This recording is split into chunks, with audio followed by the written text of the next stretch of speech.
కొన్ని వందల సార్లు ఆమెని కాళ్ళు గడ్డాలు పట్టుకొని అడిగాను. సరే, జగన్మోహన్ రెడ్డి గారు ఎలా కలవట్లేదు కదమ్మా, మీరు ఎలాగో మా ముదిరాజ్ కమ్యూనిటీ నుంచి బీ ఫారం తీసుకుంటున్నారు, ఎమ్మెల్యేకి పోటీ చేస్తున్నారు,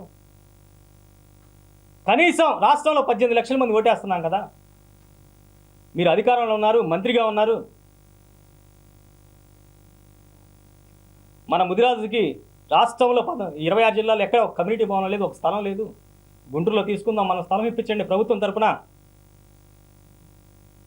అని చెబితే ఆమె పెడచెవిని పెట్టింది. లెక్కలేని తనం.